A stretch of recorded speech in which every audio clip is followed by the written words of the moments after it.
Good morning, Energy Express friends. How are we today? Happy Wednesday. Today we're going to talk about a vegetable that has eyes. Any ideas? Well, let's go visit our friend Alex and make a baked potato.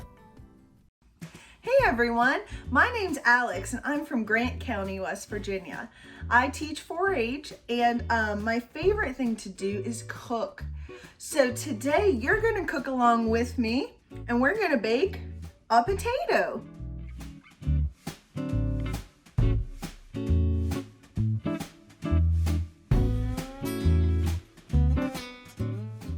So here are some few things you need. You need a cooking sheet. You need a potato, a baking potato, so maybe an Idaho potato or a russet potato. You need a butter knife.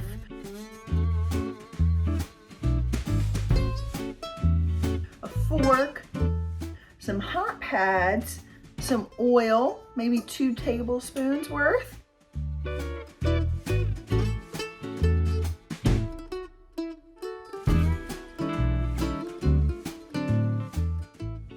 And an oven. Also maybe an adult to help you with because there are going to be some hot things in and out of the oven. So grab those things and we'll get started. So the first thing we want to do is wash off our potato. So I'm going to go over to the sink, scrub it off with a vegetable brush, and meet you back here.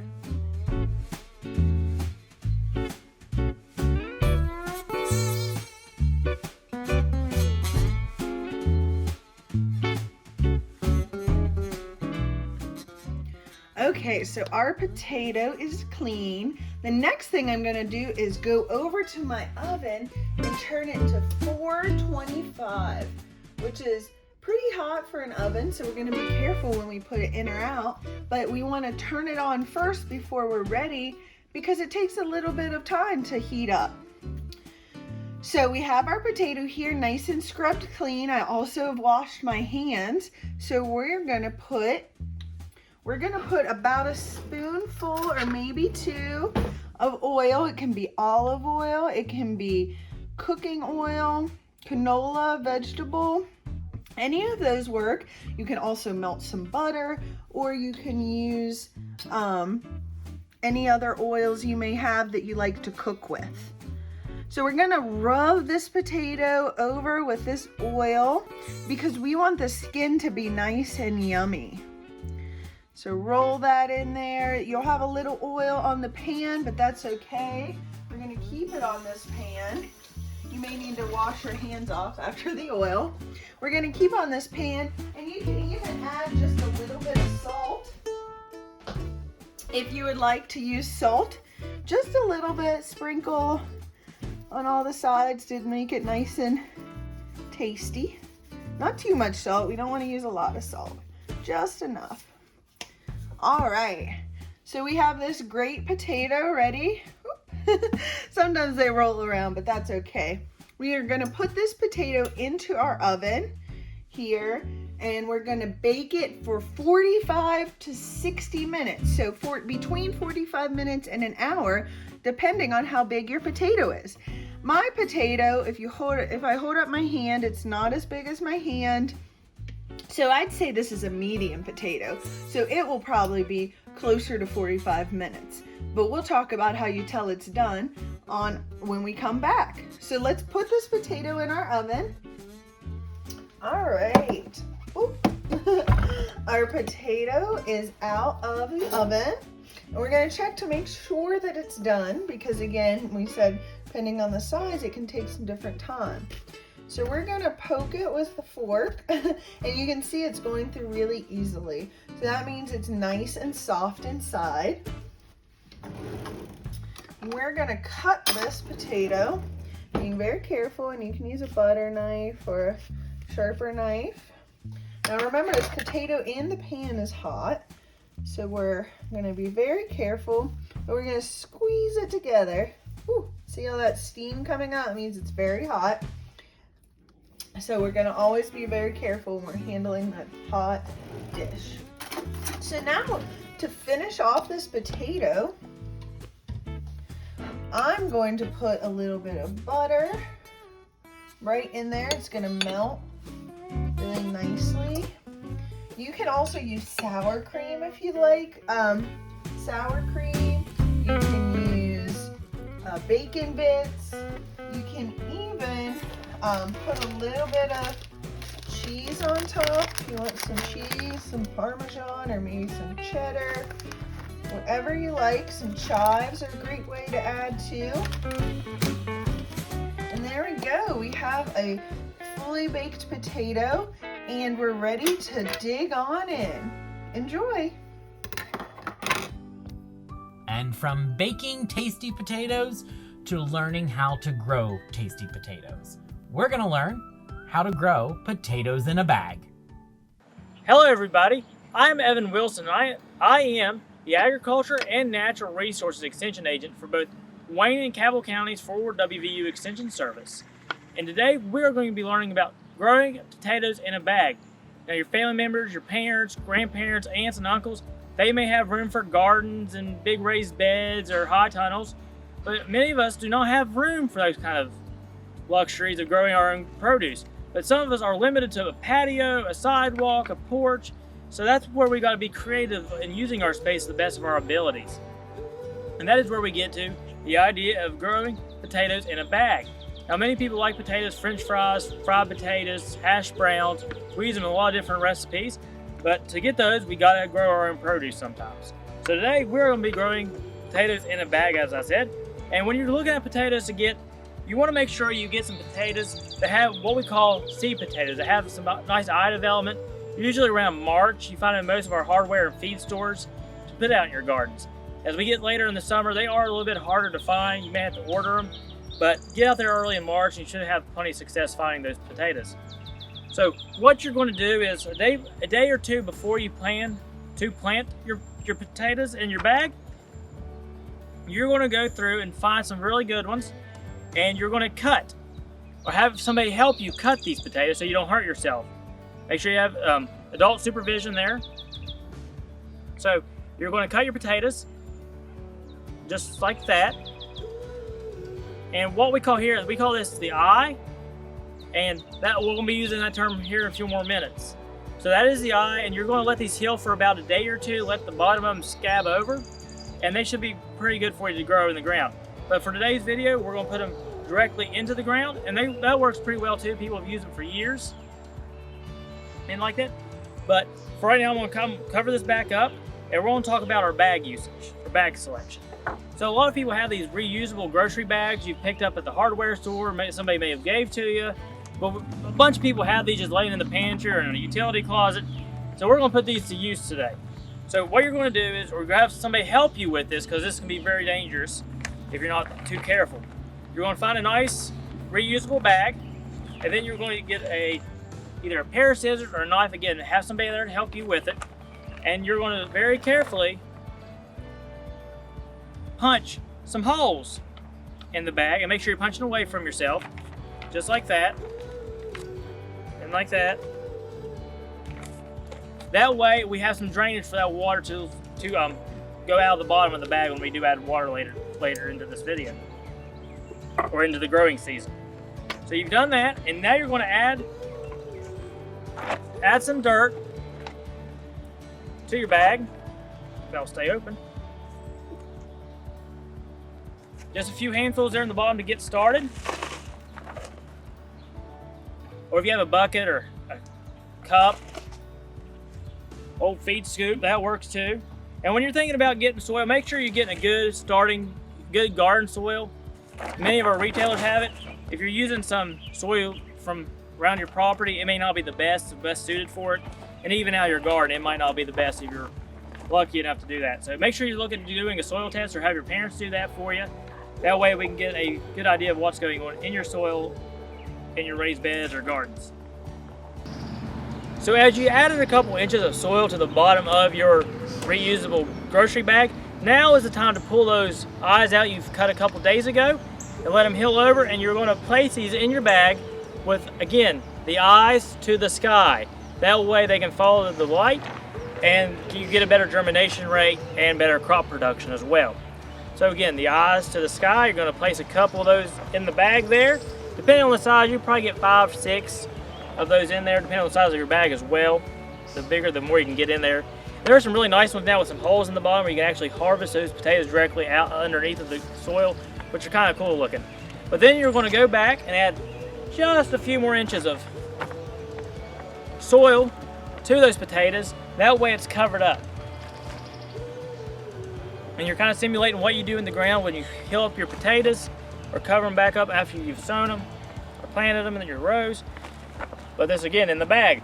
And then as that potato plant grows, it'll start to grow up out of the ground. And as it starts to grow, you're going to add some soil about every week or so to try to get more potato production down the center of that bag. As that potato plant searches for the light, it'll develop more potatoes in its root system because that's where the potatoes are grown, in the roots. And as later this summer, as potatoes start to bulge out the top or the sides, you should be able to pick those potatoes, wash them, have somebody cut them up for you. You can enjoy those during supper or breakfast or lunch. And that is growing a potato in a bag. Okay, next up is me. Yeah, really me. I'm going to teach you how to make some fresh ricotta cheese. Let's head over to me and learn how I make ricotta cheese. Hi, I'm Joel Brown, the host of Energy Express, and today we're going to do a little bit of kitchen science, or kitchen chemistry as it would be, and make ricotta.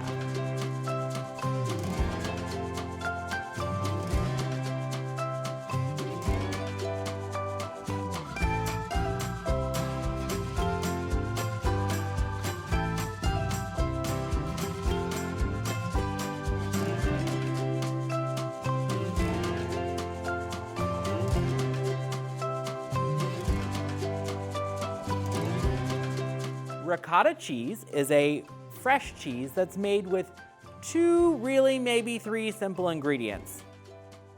Whole milk, and this is a ½ gallon of whole milk. The only difference or the only problem, you can't use ultra pasteurized milk. So you want a pasteurized milk, but you want to watch out for ultra pasteurized. The other thing you'll need is our acid for today, and we're going to use lemon juice. So ricotta is one of those things, you've probably had it in lasagna or on pizza. I'm gonna show you a breakfast preparation or a dessert preparation. So the first thing we're gonna do is we have our little induction burner. We're gonna turn that on, and we are gonna go ahead and get our milk poured in here. We're gonna use the whole thing. So we'll take the whole ½ gallon of milk, and we're gonna go ahead and let it heat up. And when we're gonna get, what you're looking for is steam to come off of it and little bubbles. You'll need your parents and you'll need some help because this is gonna get hot. But what we'll do as we're starting to get it warm is we're gonna go ahead and juice our lemons. So we need about 1/3 cup plus a tablespoon for this. So I'm gonna squeeze these lemons.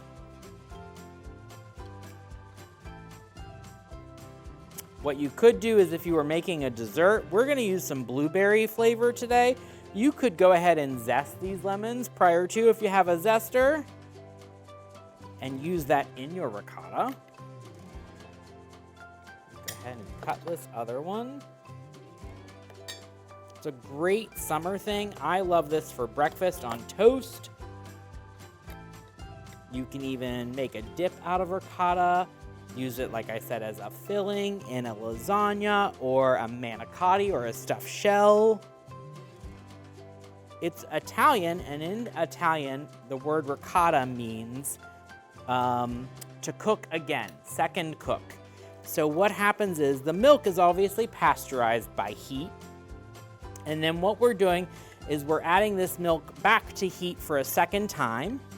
And we're gonna bring it up to heat. And then what we're gonna do is add an acid. And when you add an acid, in this case, lemon juice, you could use white vinegar, you could use buttermilk if you wanted. And that's gonna denature the protein in the milk. And what happens is after it denatures, it separates. So what you'll actually get in the ricotta is, here's some we've made earlier. It'll turn into this really fun, loose texture or kind of spreadable cheese that you can use. And all of that is milk. And if you want to make a savory, you can add salt to it. But that's the simple form. So we're gonna bring this up to a boil. We're just gonna get warm here. I'm sticking my finger just to test it. We'll bring it up and then we're gonna line, oh, I've got a little on there. We're gonna line a sieve or a strainer with some cheesecloth. We have a loose cheesecloth here or a tight cheesecloth here, and that's just gonna gather all of that, and we'll put that over a bowl. And what happens is when you make ricotta, you're breaking the milk into two things, curds and whey. The ricotta itself are the curds, and then what the byproduct is will be whey, and we'll show you that. So we're gonna take a brief break here, and we'll come back to you when we get the milk almost to a boil.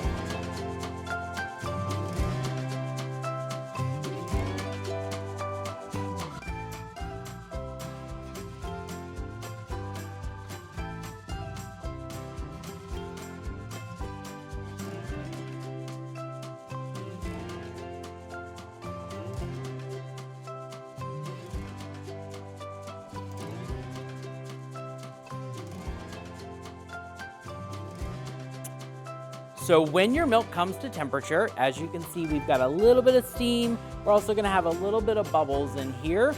So then we're gonna get ready and add our acid to the milk. Obviously, again, we've got our lemon juice, and we're gonna do about a third of a cup plus a tablespoon. We're just gonna be perfect, so I'm gonna go ahead and add that. And then we'll grab our tablespoon here. And this is also when you would go ahead and add your salt if you needed to. I'm just gonna pour this. We're gonna be right on, spot on there. And you'll almost immediately see the change happen. So we're gonna stir this a couple times. Go ahead and turn the heat off for a moment. And as you stir, it'll start to break up, and you'll literally get to see the curd and the whey separate slowly. So you'll stir it about 4 times, 5 times, and just let it sit. We're gonna let this sit for 20 minutes, and then we'll come back and we'll show you how we sieve it and how we get it down to our final product.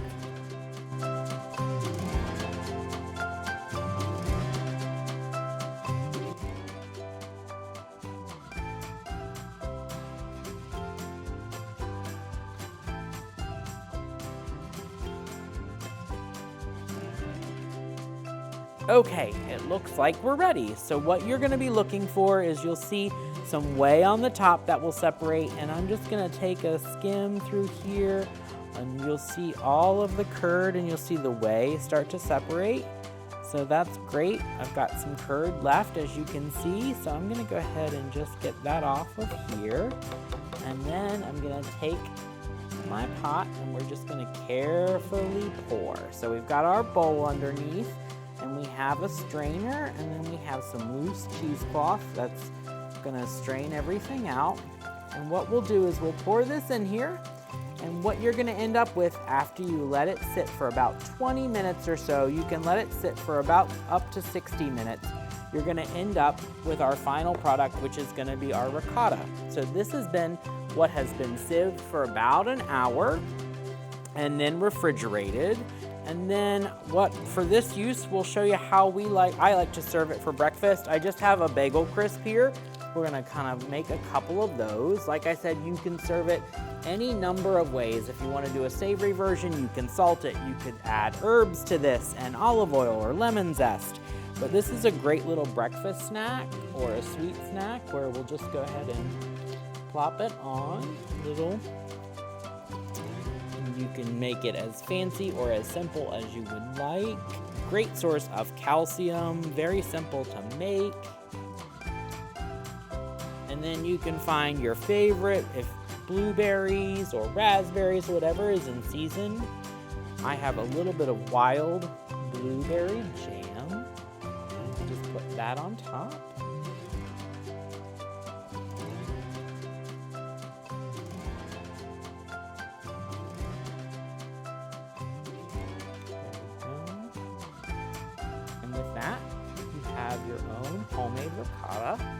turned into a little breakfast snack. I hope you enjoy.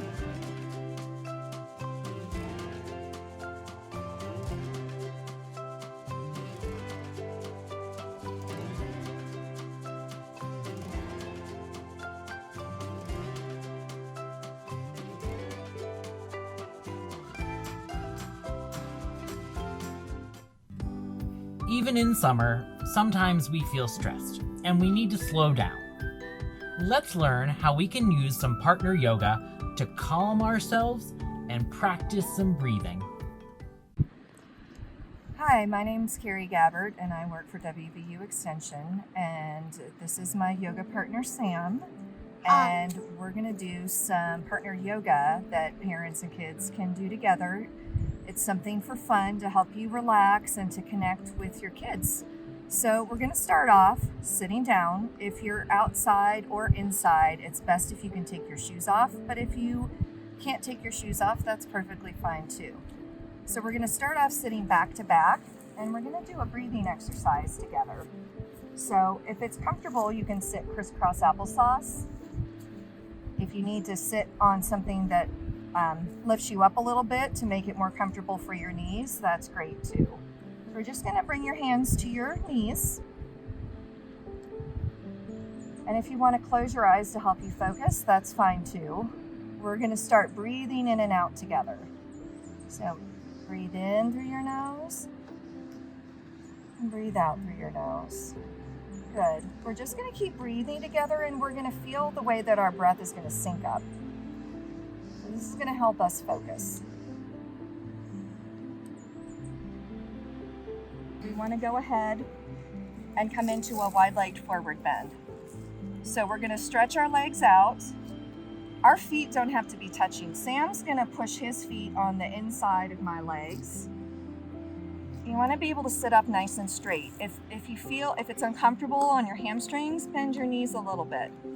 You want to make sure your knees and your toes are pointing straight up. So you don't want your legs to roll in or to roll out, okay? Good. And go ahead and pull, right, flex your foot. So again, those toes are pointing straight up. All right, now sit up nice and tall, Sammy. So you can feel something, you can feel those little sitting bones pressing down into the ground. You want to use those to help you sit up nice and tall. Is that comfortable or is that too much? It's comfortable. Okay, good. So again, we're going to communicate together. One of us is going to fold forward first. So I want you to take a nice breath in.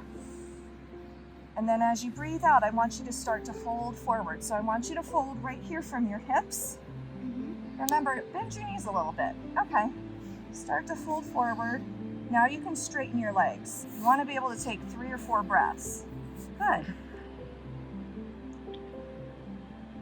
And then when you're ready to come up, breathe in and come back up. And then breathing out, Sammy's going to lean back and I'm going to start to fold forward. So I can start to feel that stretch on my back and on my legs. I'm going to bend my knees just a little bit, but I'm going to keep my toes pointing straight up and my knees pointing straight up. And he's just going to use his weight as he leans back to help me get a little deeper stretch through my back. So once we get to that point, you don't want it to be the deepest stretch you could ever do. You just want it to be a nice, comfortable stretch.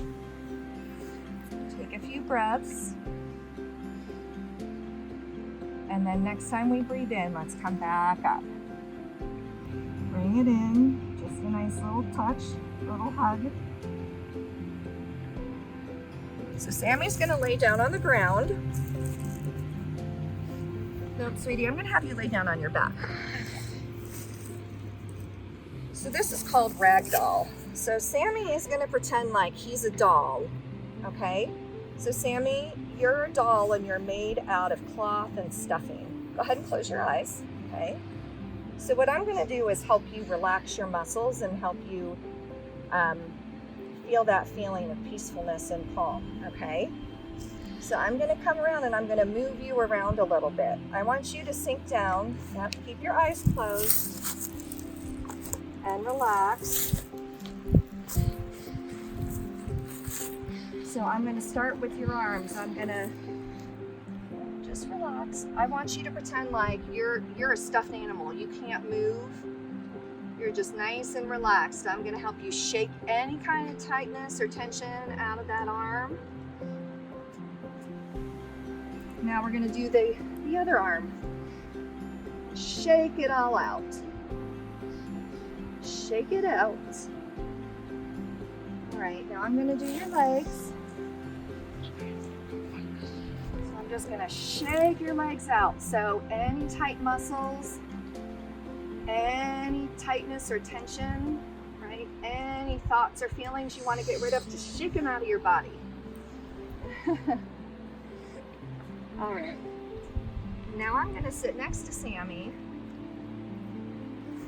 And I'm going to just take my hands over his head and I'm going to help him relax his face. Good.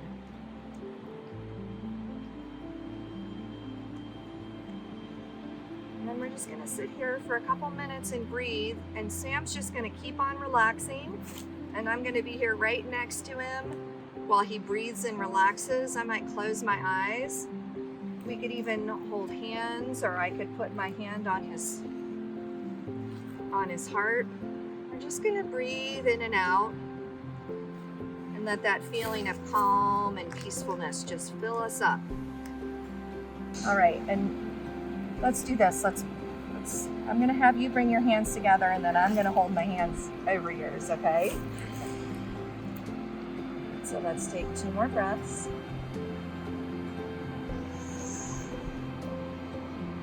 And then we'll bow. Thank you, Sam.